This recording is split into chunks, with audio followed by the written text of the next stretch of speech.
Hey guys, welcome back into our Docker certification series. In this episode, we'll go ahead and proceed further. In this episode, we'll go ahead and talk about the images versus containers. Mostly we're going to focus around containers because containers kind of dependent on images. So we'll go ahead and quickly take a brief look, very brief, what are images, and then we'll try to do a lot of hands-on around containers. Once we are done with the container, then we'll come back to the images and then we'll go ahead and take the images at a pretty deep dive level. So with that, let's go ahead and get started. So just to remember right now, images. An image is a read-only template with instructions for creating a Docker container. So if I have to compare an image, I can compare an image to an ISO image or an OVA or an QCOW using an ISO QCOW you can go ahead and create a VM out of that. Same way, when you're working in the Docker environment or Docker world, you will need an image. Using an image, we will go ahead and create our containers. So most of the time when you look some documentation, image is also called as a build time construct. The main thing about image, it's a read only, while the container is usually called a runtime construct. That means there is a thin writable layer actually on the top of that read-only image, and that's where you will go ahead and start making your change. Don't worry if it's not making sense. We will go ahead and take a look at this a little bit more in detail when we'll go ahead and talk about the images. So if we quickly take a container is a runnable instance of an image, while an image was a read-only thing. So when you create a container is a runnable instance of that image.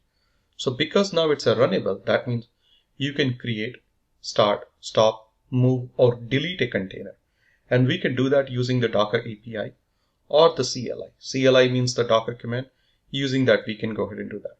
And there are quite a lot of things that we can go ahead and do with our containers. We can connect a container to one or more networks. And we'll go ahead and see how do we do that. We can go ahead and attach to a storage. Or you can even create a new image based off your current running container, and we'll go ahead and also take a look at it. By default, a container is relatively well isolated from other container in its host machine, and if you recall, all the thanks goes to the namespaces and the C groups. However, you can control how isolated a container's network, storage, or other underlying subsystems are from other container or from the host machine. We can go ahead and control some of that. A container is defined by its image. So that means before we can create a container, we definitely need an image. So with that, let's go ahead and get started. So now let's go back and jump onto our host. And now the very first thing, as we said, before we can go ahead and create a container, we would need an image. So let's inspect on this machine, do we have any image? So to do that, we will use the same our Docker CLI, which is your Docker client. And after Docker, if you do a question mark or do a tab actually, it will show you a couple of the things that we can go ahead and specify here. There is a container. So after Docker, we can go ahead and write container to do some container related stuff. Right now, we are trying to see if are there any images available on this box. So we can go ahead and use the image command. So after that, I'll go ahead and say Docker image. Again, you can go ahead and do a tab here just to see what are the different options available with the image. So with the image, we have the options available: build, history, import, inspect, load, ls, prune, pull, push, rm, save, and tag. There are different options available on this box. So again, now we want to see if there are any images available on this box. So we'll go ahead and say Docker image, and there is a ls command that will go ahead and list. And as you can see on this box, there are no images available as of right now, because if you recall, in the last episode, we had just went ahead and freshly installed this Docker host. So that means there is no images or no container as of right now on this Docker host. So the very first thing that we need is definitely we need an image before we can go ahead and start creating our containers. So now we need to go ahead and download an image. So if you recall this command that we learned last time, docker info. So right now your registry is pointing to this URL, which is https://index.docker.io. So that means now we are telling our Docker host, hey, we need an image, but now it needs to go ahead and download that image from where? So it will go ahead and try to download that image from this registry. So the way it's going to happen, we'll go ahead and say Docker image. And after image, we are trying to download. So there is no option that says download, but there is an option that says pull. So we'll go ahead and specify here. We'll say Docker image pull. And after Docker image pull, we need to give an image name that we want to provide. But we really don't know what image that we want to download. So before we really download an image, you can also search for an image. So we can say Docker image. And after Docker image, do you see any option that says search? No. So we can just simply go ahead and say Docker search, and we can go ahead and give the image name. Let's say in this case, the image that I want to download is the Nginx image. So now we are trying to search an image by name Nginx in this repository. So if you see, when we did a search, the search has returned kind of quite a few results here. But if you see the topmost line, the one of the column, the header says official, and under official it says okay. That means this the first line tells that this Nginx, this is the name of the image, is an official image from the Nginx itself. And there are a lot more images available, but if you see, these images has some, in this case, jwilder-nginx-proxy. So just remember right now, the first part here, it points to a user. So that means this image has been uploaded to this registry by a private user. The username for that user is jwilder. So that way there are a lot more images which are available. And you can take a look at the number of the star, which kind of indicates, okay, how many people really downloaded and how they kind of rank that image. I would definitely give you a caution. If you are trying to download a non-official image, before you try to run that to production, make sure it's not containing any unwanted things that you don't want in your production. So it's always a good idea to download or start from an official image, and you kind of start and go ahead and build your own image. Unless if you see there are some images which has a good number of rating, so that kind of indicates, okay, hey, this image might be okay. So that is something you can go ahead and take a look, and you can go ahead and start from that image. So now we want to go ahead and download this image onto our box. So the name of this image is Nginx. So I'll go ahead and say here, Docker image pull Nginx. So in this case, if you see it's using a tag, if you see there are a few things and it says pulling from library, it's downloading, and it's a download complete. And right now it's extracting that image. Extraction is going on. And if you see, there's a couple things that really happen. Here we went ahead and said, okay, hey, Docker image pull. That means go ahead and download an image by name Nginx from the public registry. If you take a look here, it says, okay, hey, using default tag latest. So we'll go ahead and talk about what is tag, but just remember that you have seen when we tried downloading an Nginx, it used a default tag by name latest. And using the latest, it went ahead and pulled this particular image. And while it was pulling this image, we see a couple of these hash values or the UID values. And you will see there is a digest, which is SHA-256. And here's the digest for this image. And you can see the status is here, downloaded newer image for Nginx latest. If you see, we had never specified latest. We only said download Nginx, but it went and downloaded an image with the tag of latest. That's why you see here Nginx latest. So in this case, this latest is nothing but the tag for this image. And as you can see, the docker.io library Nginx latest. Now, if everything went well, if I go ahead and run here docker image ls again, and you would see now on our box, we have a image by name Nginx. The tag for that image is latest. Again, it goes back here. This is the image ID for the image that we downloaded. This image was created 10 days ago by the Nginx, and the size of this image is only 126 MB. So now we have an image. As we learned, before we can go ahead and create a container, the first thing that we need, a container is a runnable instance of an image. That means now we have an image. Now, once we have the image available, we can go ahead and start creating a container. Now we can go ahead and stop container and some of the other things that we can go ahead and do with the container. So now let's do the very first thing. We'll go ahead and try to create a container using this Nginx image. So there are many things that we can do. Now, some of you know that Nginx is a web server. It also acts as a web server. It kind of acts as a proxy. So we can go ahead and do some of the other things. So now let's go ahead and simply create a container. So we'll go ahead and say docker run tt port a :80 Nginx. So, okay, now let's understand what really went here. So we are saying, hey, using the Docker client, we are saying run. So run kind of indicates, okay, go ahead and create a container. Now we want to create a container. So here is the image name that we specified, Nginx.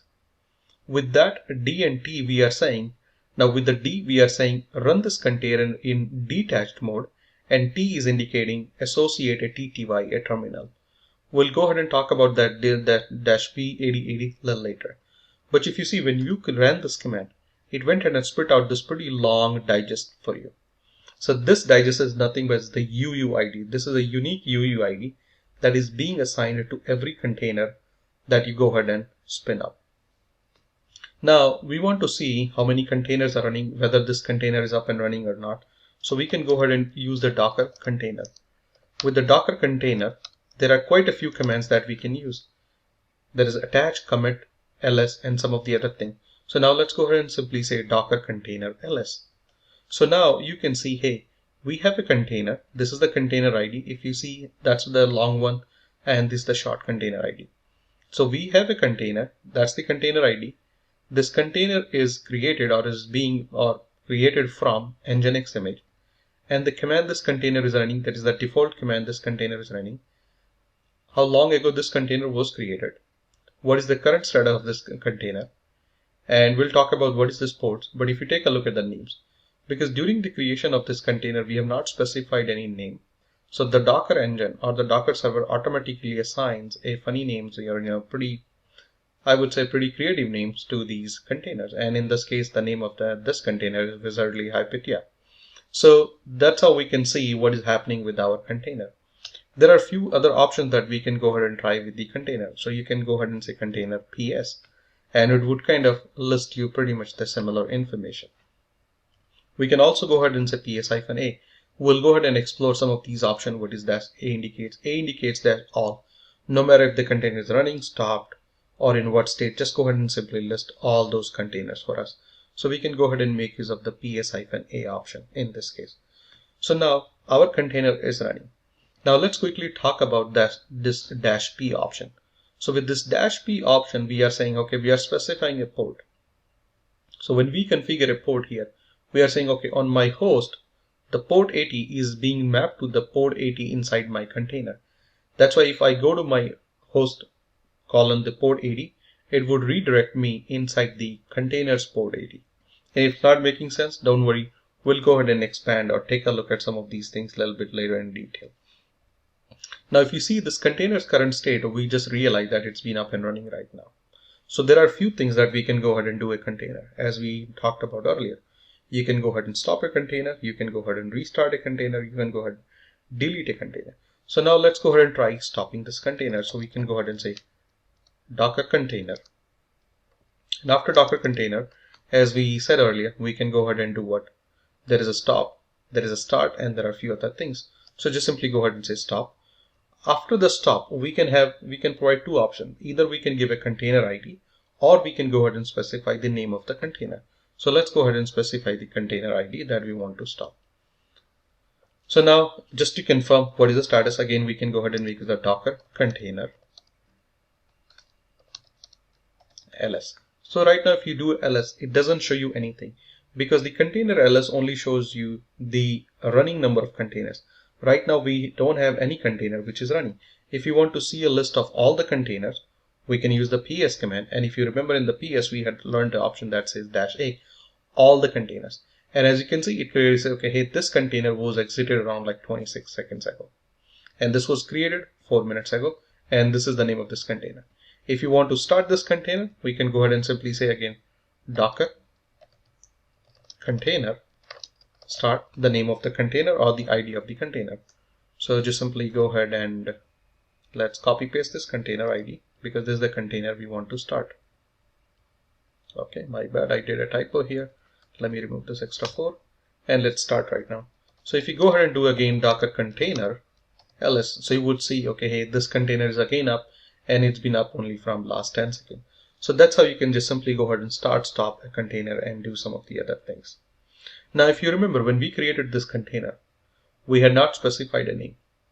So now let's create another container, but this time we want to give a name to our container. And how do we do that? Again, we'll go ahead and say Docker container, and we want to do a run. Now, while creating a container, we'll use an option that says ---- name. And after that, we can go ahead and call it. Let's say we want to call it as our web1. And we want to run a detach mode with a terminal attached. And now this time we are forwarding a port 8080 on our host. When I say our host, we are talking about the Docker host. So we are forwarding Docker host 8080 to 80 port on our Nginx instance. And we will be creating this container based on our Nginx image. So I'll go ahead and specify the name of our image, which is Nginx in this case. And now just simply go ahead and run that. And you would see we have another unique ID. And now let's see how many containers are running on this box. So we'll go ahead and simply say Docker container ls. So you would see, okay, hey, we have another container running. This container is also based on Nginx image. The default command being run inside this container is this. And this container has only been up from last 7 seconds. And on my host, my Docker host port 8080 is being forwarded to 80. And the name of this time the container is a web1. And as you can see, that's how we can go ahead and specify or give a name to our container using the ---- name option.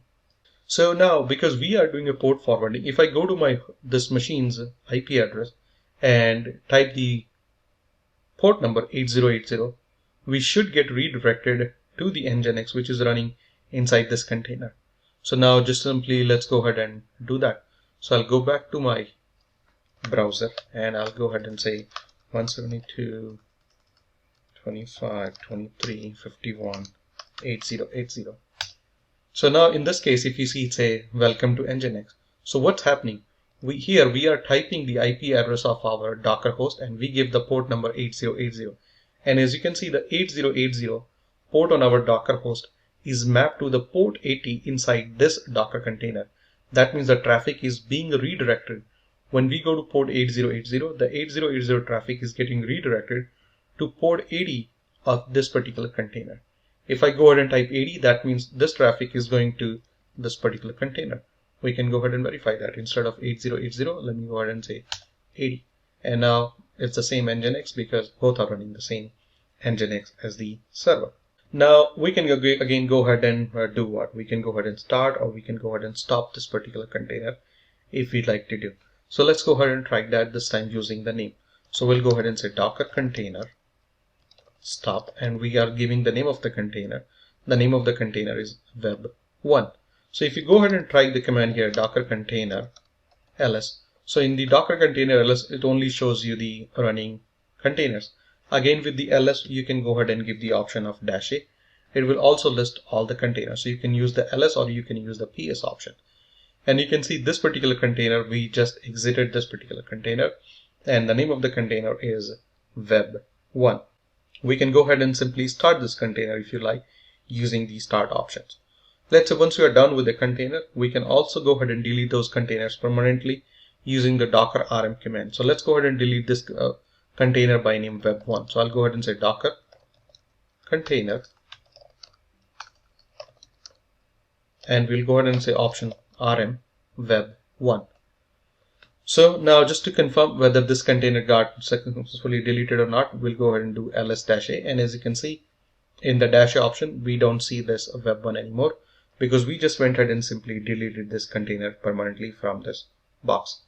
Now let's try using this rm option on our second container. So if you go ahead and verify again, Docker container ls, we have a container by this name, this ID, and now let's try deleting this container. So Docker container rm, and I'll go ahead and use the ID of this container. Now you see what's happening here. It says error response from Daemon. You cannot remove a running container. Stop the container before attempting removal or force remove. That means if a container is running and you are trying to use the rm command, you will be shown this particular warning. That means, hey, as long as the container is running, you cannot go ahead and simply use the rm command. But if you really want to delete a container which is running, you can go ahead and use the force option. So you can go ahead and specify the -f option, and you can go ahead and delete that particular container. So right now, let's go ahead and verify that our container is running. Now if you want to really delete, we can go ahead and say -F. So which is the force remove. Now go back and verify again, and our container is no more there. So that's how we can go ahead and create a container. We can stop a container, we can start a container, and we can go ahead and delete a container. That'll be all for this episode. I will see you guys in the next episode. Thank you.